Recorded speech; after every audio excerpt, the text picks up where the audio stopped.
Anda masih bersama kami dalam Newsroom dan masih membahas terkait kenaikan bahan pokok jelang Natal dan Tahun Baru. Menteri Perdagangan Agus Suparmanto ini mengatakan ada beberapa komoditi pangan yang rawan untuk mengalami kenaikan. Misalnya seperti komoditi pangan beras, kemudian daging sapi, minyak goreng, ayam dan sebagainya, dan juga bumbu-bumbu. Nah, menurut data yang kami peroleh begitu pemirsa, sampai minggu keempat ini ada beberapa komoditi daging sapi ya, seperti minyak goreng, daging sapi dan beberapa kebutuhan yang diperlukan oleh masyarakat ini mengalami kenaikan. Dan untuk itu saya akan membahasnya bersama Pak Aris. Pak Aris, ini kalau melihat jelang Natal dan Tahun Baru atau beberapa hari raya besar begitu, apakah memang sudah dirasa wajar kenaikan yang ada sehingga saat ini begitu, Pak? Jadi kalau Tahun Baru, Natal, apalagi kalau hari raya Lebaran ya, persepsi masyarakat tuh memang kan harga akan naik ya.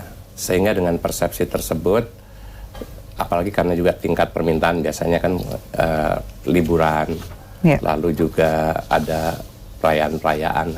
Mau nggak mau memang permintaan agak sedikit naik. Tapi sebenarnya lebih banyak di persepsi.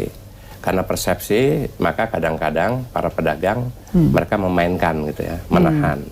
Jadi sebenarnya kalau dari sisi tingkat supply dan demand, mungkin kalau dibilang ada kenaikan, kenaikannya nggak terlalu signifikan. Ya. Cuma kalau untuk tahun ini memang ada beberapa masalah, misalnya karena musim kering yang panjang, kemarau, ya mau nggak mau produksi jadi agak sedikit turun. Jadi kita bisa lihat lah misalnya bawang, ya, bawang merah dan putih naik, cabai naik gitu ya. Tapi kalau kita lihat misalnya dari sisi minyak ya, itu khususnya minyak goreng, ini kan kaitannya mau harga CPO naik atau turun, minyak goreng tetap stabil dan biasanya naik pada saat menjelang. Jadi kalau kita mau lihat faktor kenaikan itu ada berapa macam. Satu yang paling utama itu adalah persepsi. Persepsi itu membuat para pedagang menjadi spekulasi. Nah yang kedua memang ada faktor musim. Nah yang ketiga memang salah satu karena musim liburan, transportasi kan naik ya. Banyak orang pergi keluar kota sehingga pengangkutan agak dikurangin ya, banyak dibatasi. Nah, karena itu penyediaan. Karena itulah kadang-kadang pemerintah membuat namanya operasi pasar dan lain-lain.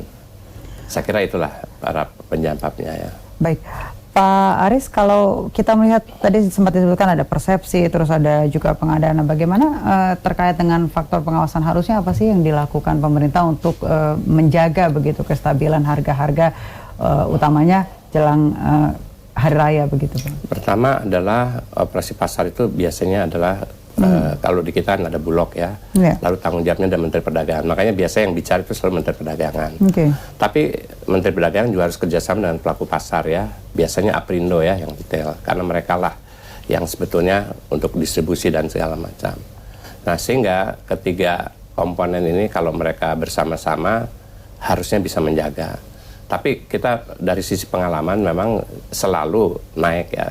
Cuma naiknya itu harusnya bisa dijaga. Nah dari sisi periode yang lalu, dan saya yakin yang sekarang juga, naik sih pastilah. Tapi saya lihat masih tetap terjaga. Sehingga kita lihat dari sisi inflasi saja. Kalau inflasinya rata-rata masih di angka 3 atau 3,1 itu masih wajar. Karena pertumbuhan kita kan masih di atas 5. Jadi masih ada selisih surplus lah 2. Nah 2 ini mencerminkan seharusnya adalah menjadi cermin daya beli dari masyarakat. Tapi bagaimana terkait dengan pengawasan? Apakah dirasa pemerintah sudah menjalankan perannya untuk mengawasi kestabilan harga-harga bahan pokok begitu, Pak? Kalau saya sih menilainya so-so aja gitu ya. Nggak terlalu dia bisa mengawasi, tapi juga nggak terlalu jelek ya. Karena kita ngelihat dari sisi hasil akhirnya aja. Kalau hasil akhirnya katakanlah masih terjaga inovasinya, itu sangat bagus. Karena kalau kita melihat bahwa ini sayangnya aja ya, kenaikan ini ya sebetulnya kalau kita bilang misalnya beras naik ya, harusnya kan bagus buat petani. Tapi sayangnya kan yang menikmati bukan petani. Yang menikmati itu adalah para pedagang perantara. Yang pedagang perantara itu pasti adalah orang-orang yang punya uang.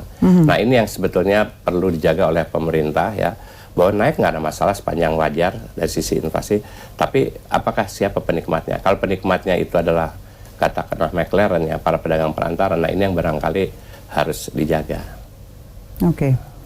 Pak, kalau berbicara tentang tadi sudah pengawasan, kemudian yang bertanggung jawab atas kenaikan yang ada begitu Pak? Apakah memang bisa mencari solusi sebaiknya untuk supaya tidak terlalu naik terlalu jauh? Apakah hal yang harus dilakukan? Kita lihat dari hulunya ya. Kenaikan ini kalau naiknya karena masalah distribusi atau perdagangan, tentu ini yang bertanggung jawab dari sisi pemerintah itu adalah Menteri Perdagangan. Ya, karena dialah yang menjaga distribusi, termasuk tentu di situ ada BUMN ya, kalau terkait dengan 9 bahan pokok ya, khususnya beras, itu adalah Bulog.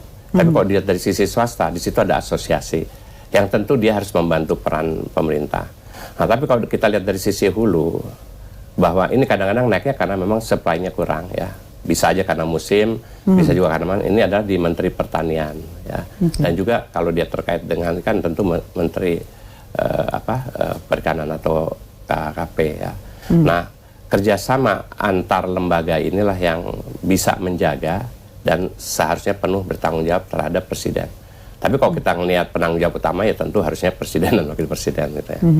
Makanya Presiden dan Wakil Presiden selalu minta menjaga stabilitas daripada sisi harga. Dampaknya sendiri sebenarnya kalau ke masyarakat kemudian ke ekonomi ketika nantinya begitu harga ini melambung di luar kemampuan masyarakat, apa yang akan terjadi?